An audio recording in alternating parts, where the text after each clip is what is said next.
그때에 이스라엘 사람이 기드온에게 이르되 당신이 우리를 미디안의 손에서 구원하셨으니 당신과 당신의 아들과 당신의 손자가 우리를 다스리소서 하는지라. 기드온이 그들에게 이르되 내가 너희를 다스리지 아니하겠고 나의 아들도 너희를 다스리지 아니할 것이요 여호와께서 너희를 다스리시리라 하니라. 기드온이 또 그들에게 이르되 내가 너희에게 요청할 일이 있으니 너희는 각기 탈취한 귀고리를 내게 줄지니라 하였으니 이는 그들이 이스마엘 사람들이므로 금 귀고리가 있었습니다.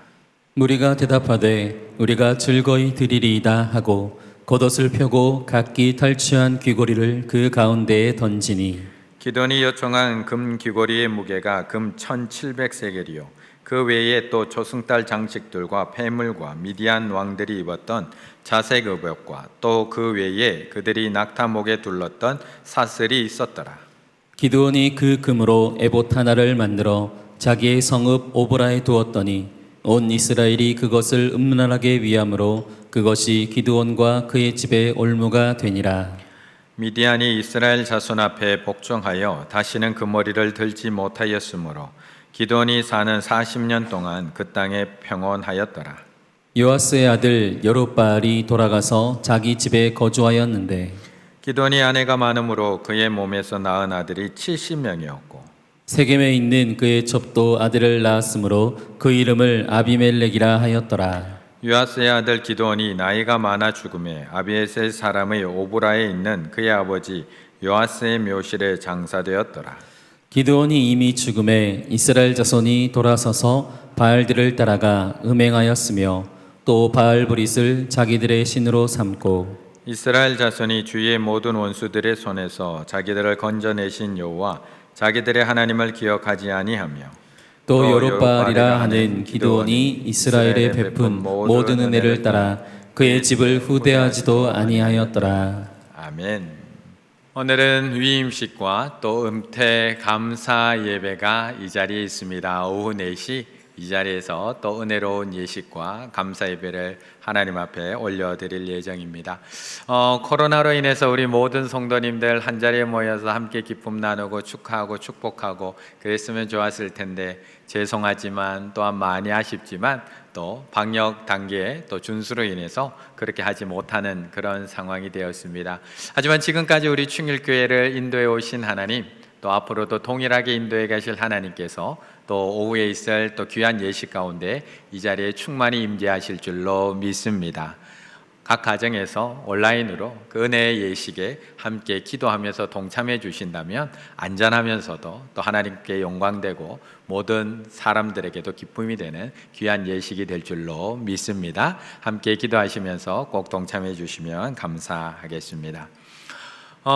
이렇게 기쁜 날 제가 그냥 지나갈 수가 없어서 제가 노래 한 곡을 준비했습니다.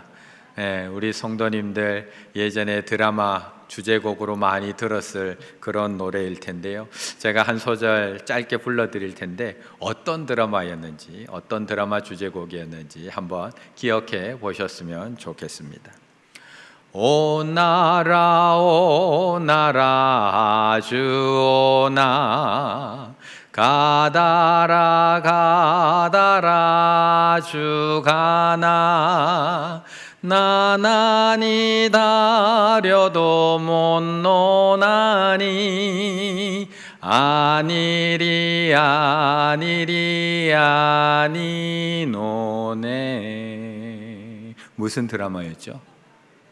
대장금 맞습니다. 다 기억하시는 바로 우리가 즐겨보았던 대장금의 주제곡 OST 오나라라는 곡입니다.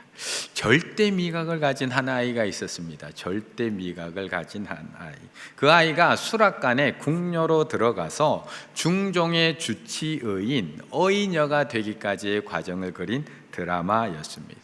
이 어린 장금이가 얼마나 절대 미각을 가졌는지 그 음식 안에 깊이 숨겨진 음식이 뭔지 재료가 뭔지도 딱딱 집어내면서 알아내는 그 장면에 우리는 감탄을 멈출 수가 없었습니다. 어떤 장면이었는지 이런 장면. 맛이 나서 홍시라고 했는데 기억나시나요? 저 장면? 네, 절대 미각을 가진 장금이 이후에 참 많은 우여곡절이 생깁니다. 나중에는 노비로 전락되기도 했다가 결국에는 다시 그 제주도의 노비로 갔던 이후에 다시 회복이 되어서 정말 중종의 어이녀 주치가 되어서 다시 성공하는 그런 긴 스토리를 가지고 우리의 마음을 즐겁게 해줬던 그런 드라마입니다. 당시 이 드라마가 얼마나 인기가 있었는지 시청률은 57.8%였고요. 이 오나라라는 곡은 그냥 제가 불러드린 것이 아니라 중학교 1학년 교과서에 실리기도 합니다. 또 이 드라마가 외국으로 많이 수출이 되어서 이란과 같은 나라에는 70%의 시청률을 자랑하고요. 저는 사실 믿을 수 없어서 얘기하고 있지 않지만 스리랑카에서는 99%의 시청률을 기록하고 있습니다. 사실 아직도 저는 믿어지지는 않습니다. 심지어는 북한의 김정일도 이 드라마를 좋아했다라는 이야기까지 들려옵니다.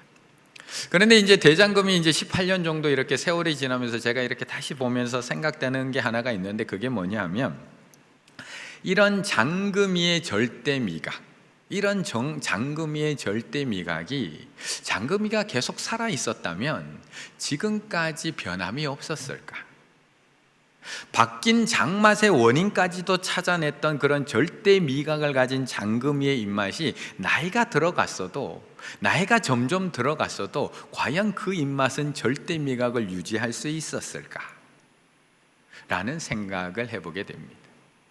어느 날부터인가 어머니의 입맛, 어머니의 음식 맛이 조금씩 달라지기를 시작한다는 것을 우리는 알게 됩니다. 어렸을 때는 그렇게 맛있게 먹던 어머니의 김치인데 어느 날부터인가 이 김치가 조금 짜지기를 시작을 합니다. 어떤 날은 이 음식이 달아지고 어떤 날은 이 음식이 맵다가 어떤 날은 싱거워지면서 왔다 갔다 하는 음식 맛을 경험하게 됩니다. 그러면 어리석은 자녀는 그 음식 맛을 타박합니다. 하지만 그것은 어머니가 요리를 잘못한 것이 아니라 엄마의 입맛도 변해가고 있다는 것입니다. 혀의 미각 세포들이 점점 둔화되어 가고 있다는 겁니다.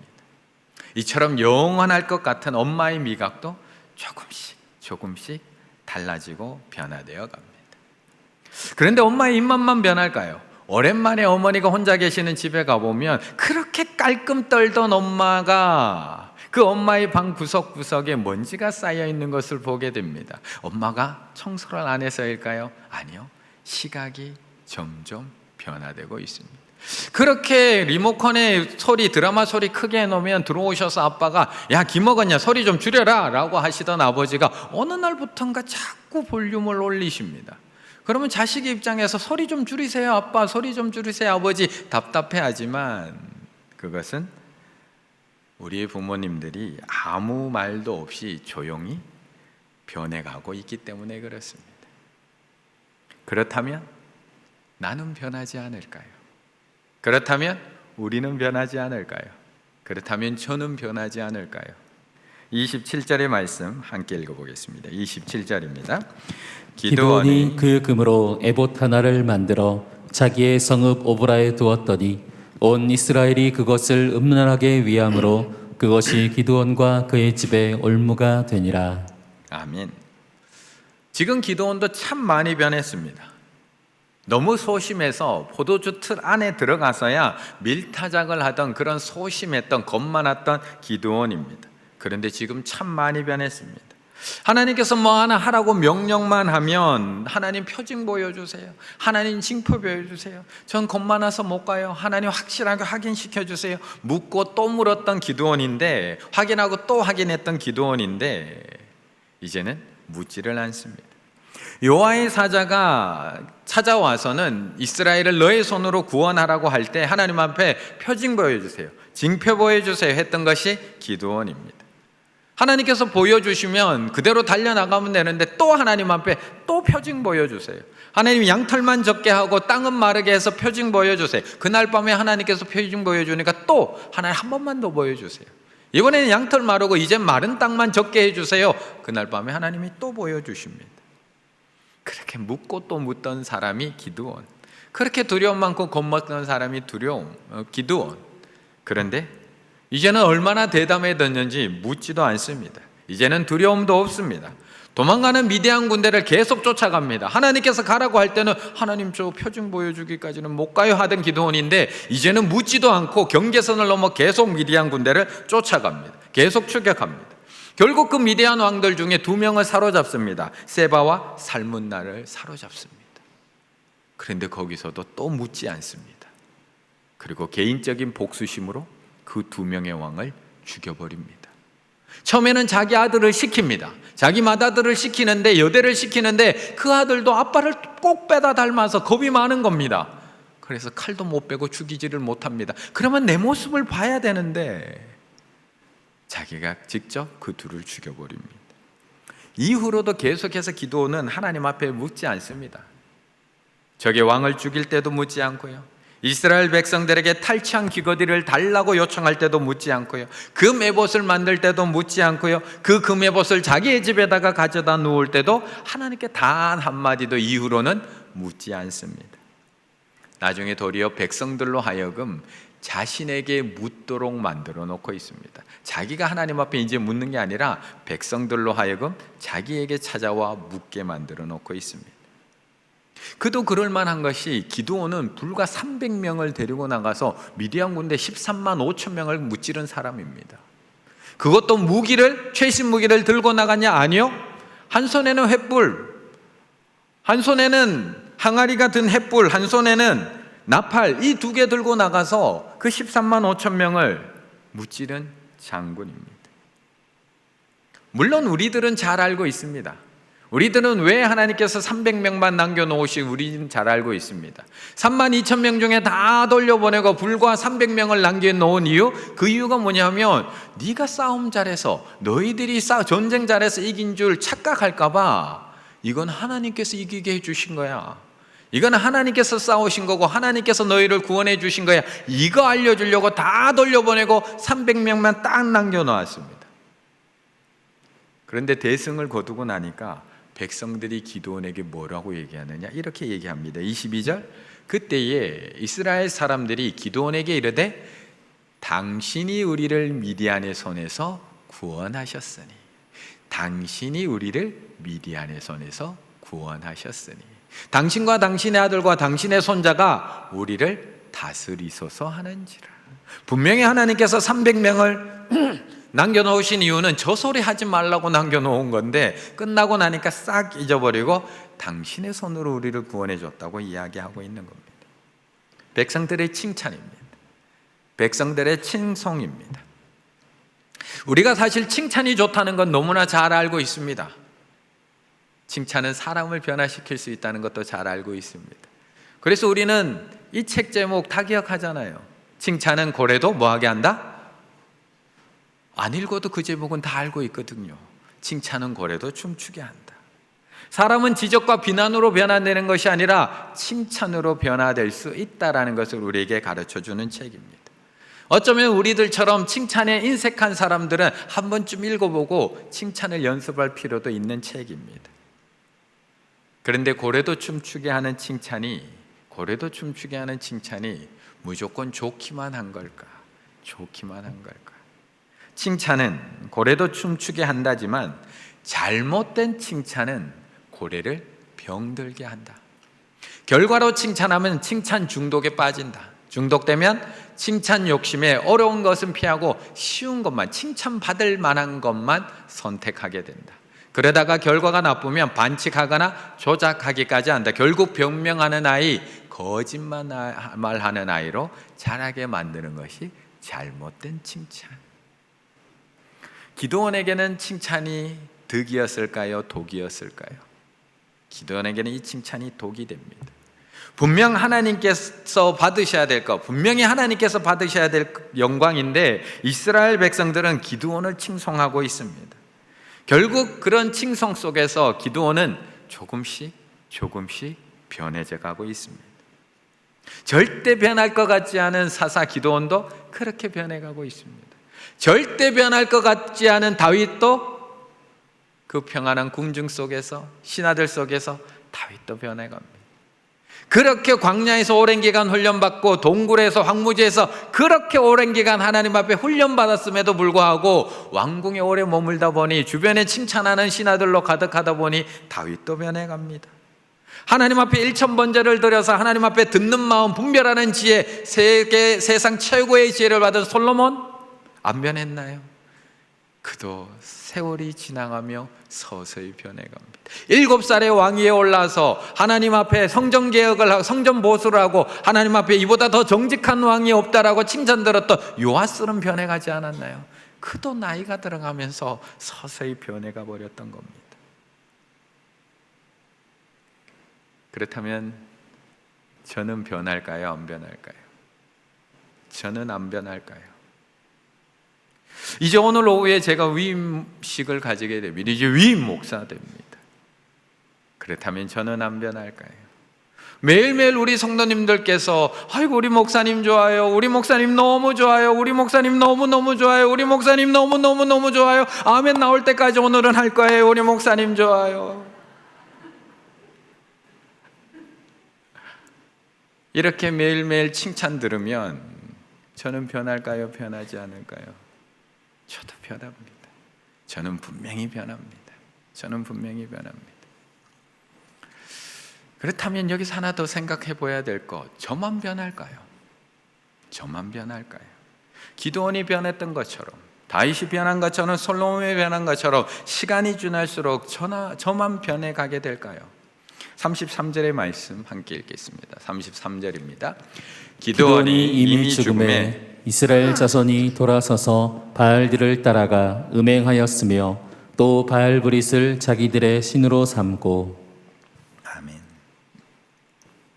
사람은 늘 다른 사람의 변화는 정말 잘 캐치를 합니다. 사람이 진급하더니 변했어, 사람이 성공하더니 변해, 사람이 돈 맛보더니 변했어, 저 집사 장로 되더니 변했어, 우리 전도사님 목사 되더니 변했어. 사람이 어찌나 예민한지 다른 사람의 작은 변화는 금방 알아채고 찾아냅니다. 그런데 자신이 변한다는 것은 잘 알지 못합니다. 그 사람이 변한 만큼 나도 변했다는 사실은 생각하지 않고 살아갈 때가 너무나 많습니다. 정말 우리 엄마 손맛만 변한 걸까요? 내 입맛이 변한 것은 아닐까요? 엄마의 혀만 미각세포가 둔해진 걸까요? 아니면 내 입맛이 이미 식당 음식에 이미 익숙해져 버린 건 아닐까요? 패스트푸드와 조미료의 맛에 이미 내 입맛이 변해버린 것은 아닐까요? 우리는 엄마의 손맛이 바뀌었다고 생각하지 내 입맛이 바뀌었다고는 전혀 생각하지 않고 살아갑니다. 뷰티 인사이드라는 영화가 있습니다. 뷰티 인사이드. 영화 포스터에 보면 중간에 여주인공이 누구인지 한눈에 알게 해줍니다. 한효주, 너무 예쁜 한효주입니다. 그런데 남자 주인공은 정확하게 나오지를 않습니다. 저 영화의 주인공은, 남자 주인공의 이름은 우진, 여자 주인공은 이수입니다. 이수는 바로 한효진이 주인공이고요, 우진은 정확하게 이야기하지 않습니다. 왜냐하면 저 영화가 조금은 현실성은 없지만 저 남자 주인공이 유전병을 가지고 있습니다. 어떤 유전병이냐, 자고 일어나면 모습이 바뀌는 유전병을 가지고 있습니다. 그래서 자고 일어나면 자꾸 사람이 바뀌는 겁니다.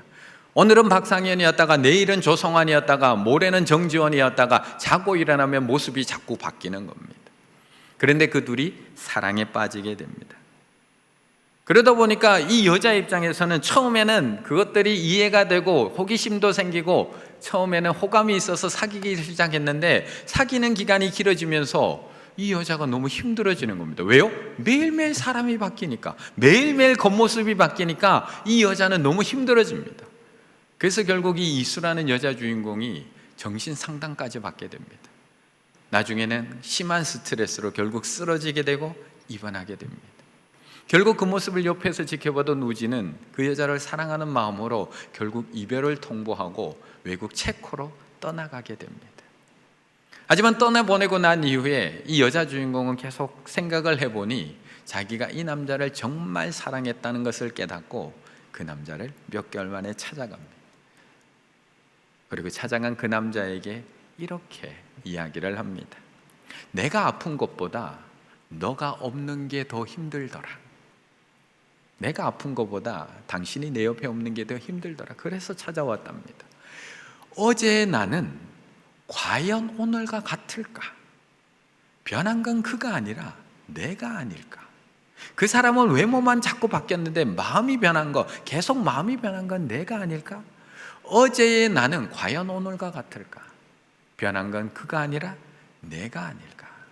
라는 대사를 던집니다. 우리는 늘 상대가 변화되었다고 이야기하지만 정말 그 사람만 변화됐을까요? 그 사람만 변했을까요? 정말 결혼하더니 남편만 변했을까요? 남편을 바라보는 내 시각, 남편을 대하는 나의 태도는 변하지 않았을까요? 정말 기드온만 변했던 것일까요? 기드온을 바라보던 이스라엘 백성들의 시각과 이스라엘 백성들의 태도는 변하지 않았을까요? 정말 우리 목사님이 위임받더니 변했을까요? 우리 목사님만 변했을까요? 함께 읽은 이 33절부터는 이스라엘 백성들이 어떻게 변했는지를 기록해 놓고 있는 말씀입니다. 분명히 앞에 22절에서는 이스라엘 백성들이 기드온에게 뭐라고 얘기하느냐? 당신이 우리를 미디안의 손에서 구원하셨으니 당신과 당신의 아들과 당신의 손자가 우리를 다스리소서. 당신과 당신 아들과 당신의 손자들이 우리를 다스려 달라고 이야기했던 사람들이 이스라엘 백성들. 그런데 기드온이 죽자마자 순식간에 변합니다. 순식간에 변합니다. 33절, 기드온이 이미 죽음에 이스라엘 자손이 돌아서서 바알들을 따라가 음행하였습니다. 34절, 여호와 자기들의 하나님을 기억하지 아니하며 35절, 그의 집을 후대하지도 아니하였더라. 어떤 이는 이 장면을 보면서 기드온이 먼저 변했기 때문에 그 백성들도 변할 수밖에 없었는 것 아니냐라고 이야기할지도 모릅니다. 하지만 이스라엘이 변한 건 한 번이 아니거든요. 이스라엘이 지금 계속 변해가고 있거든요. 이스라엘은 그 변화를 계속 반복하고 있거든요. 사사들이 나타나서 자신들을 구원해주고 지켜주면 하나님을 섬기다가 사사만 죽고 나면 또 변해버리거든요. 또 신음하고 이스라엘 백성들을 하나님께서 또 그 고통 소리를 듣고 구원해 주시면 또 하나님은 조금 잘 섬기다가 얼마 지나지 않아 사사가 죽으면 내가 언제 그랬냐던 듯이 또 돌아서고 또 모르는 척하고 또 음행하고 또 사사들을 후대하지 않거든요. 이처럼 사람은 다 변합니다. 우리는 사람이 한결같기 원하지만 늘 처음처럼 우리 목사님 초심 잃지 말아야지. 늘 초심 가지고 살아가길 원하지만 사람은 나도 모르는 사이에 다 변할 수밖에 없습니다. 그래서 제가 아무리 아니라고 해도 저 안 변할 거예요. 제가 아무리 아니라고 해도 저는 변할 것입니다. 그리고 여기 계신 우리 충일의 가족들, 우리 충일의 성도님들 분명히 변할 겁니다. 그렇다면 여기서 중요한 것은 변하지 않는 것이 아니라 어떻게 아름답게 변화될 것이냐가 중요한 겁니다. 여기서 중요한 것은 어떻게 서로를 죽이는 변질이 아니라 서로를 살리고 성장시키는 변화로 이어갈 것이냐가 중요한 핵심이라는 것입니다. 23절의 말씀 함께 읽습니다. 23절입니다. 기드온이 그들에게 이르되 내가 너희를 다스리지 아니하겠고 나의 아들도 너희를 다스리지 아니할 것이요 여호와께서 너희를 다스리시리라 하니라. 아멘. 안타깝게도 오늘 본문은 기드온과 이스라엘 백성들의 모습을 통해서 변질되어가는, 어떻게 변질되어 가는지를 우리에게 보여주고 있습니다. 기드온은 하나님 앞에 묻지 않기를 시작하더니 이제는 어떻게 변질되어 가고 있느냐? 백성들에게 금을 요구하기를 시작을 합니다. 24절의 말씀에 보면 기드온이 또 그들에게 이르되 내가 너에게 요청할 일이 있으니 너희는 각기 탈취한 고리를 내게 줄지니라 하였으니 이는 그들이 이스마엘 사람들이므로 금 귀고리가 있었습니다. 금을 요구하기 시작합니다. 그런데 그 금이 얼마나 많이 모였느냐? 26절, 금 귀고리의 무게가 금 1700세겔이요 지금으로 다시 바꿔봤더니 약 20kg. 또 제가 또 일일이 다 계산해 보잖아요. 한 돈에 어제 시세로 25만 4,424원 계산해 봤더니 13억 5,600만 원의 금이 모여서 기드온의 손에 전해집니다. 그의 변질은 여기서도 끝나지 않습니다. 그 금을 가지고 뭘 하느냐? 에봇 하나를 만듭니다. 제사장이 제사 드릴 때 입는 에봇, 하나님의 뜻을 물을 때 제사장이 입는 에봇을 하나 만듭니다.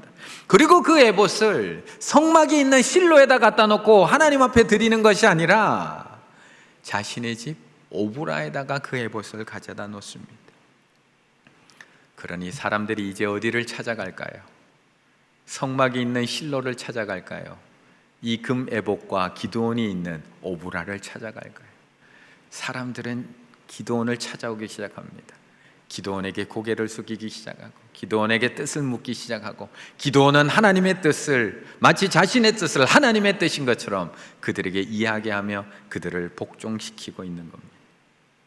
그래서 결국 27절에서 뭐라고 얘기하느냐?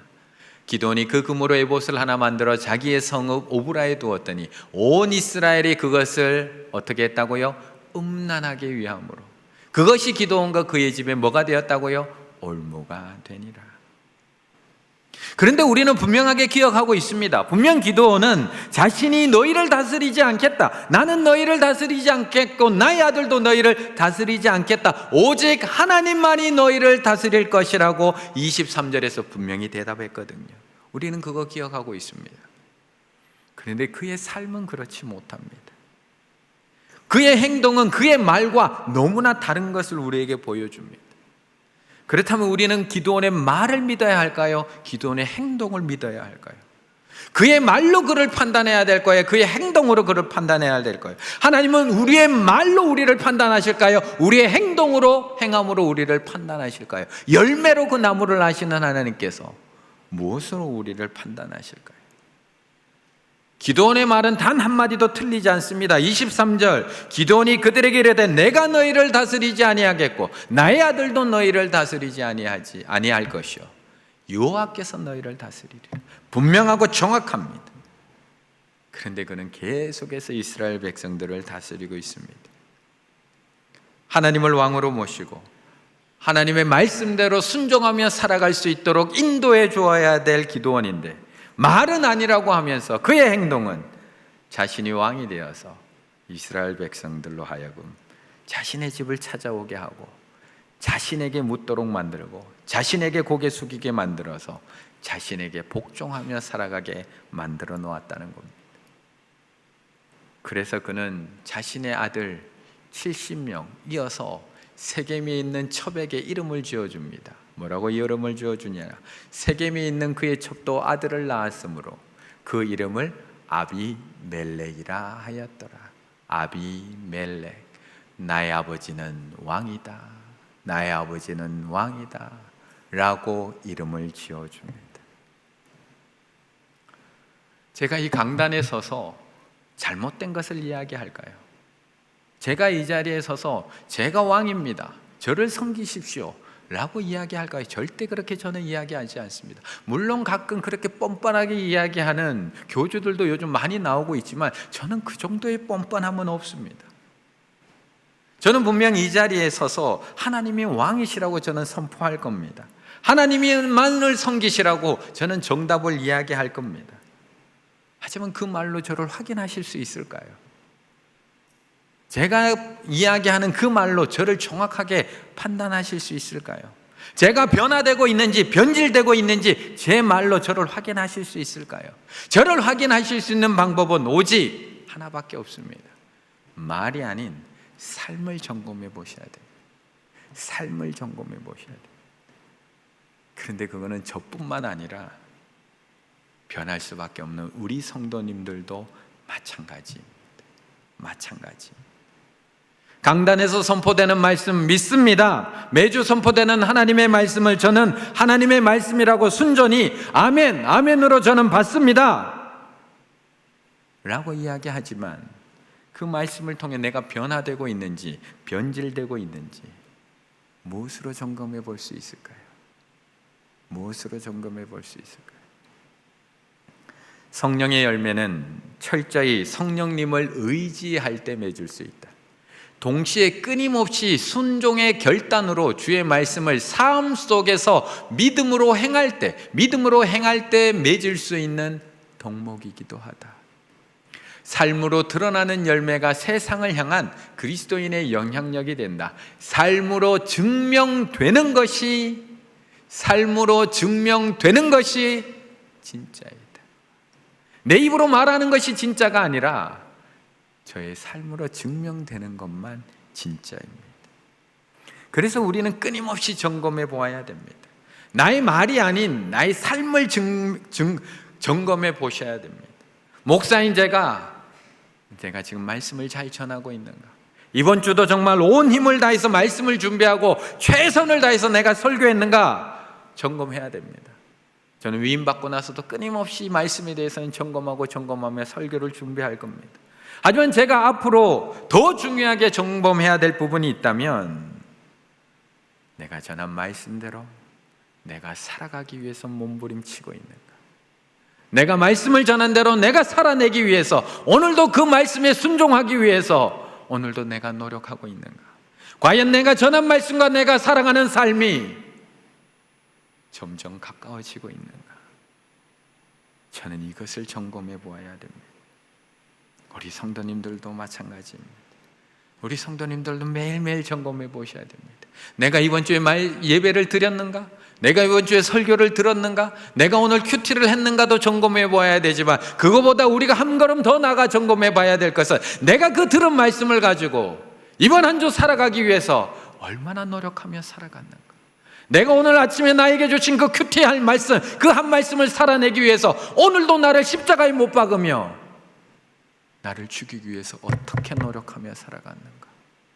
내가 얼마나 예수 그리스도를 닮아가기 위해서 오늘도 몸부림치며 주님의 그 십자가의 길을 따라가고 있는가? 우리는 우리의 삶을 끊임없이 점검해 보아야 한다는 것입니다. 그런데 왜 오늘 하필 이 기쁜 위임식도 있고 은퇴식도 있는 이 좋은 날, 하나님께서 우리 충일교회와 저에게 이 말씀을 주시는 걸까? 지난 한 주간 저는 이 생각밖에 안 들었습니다.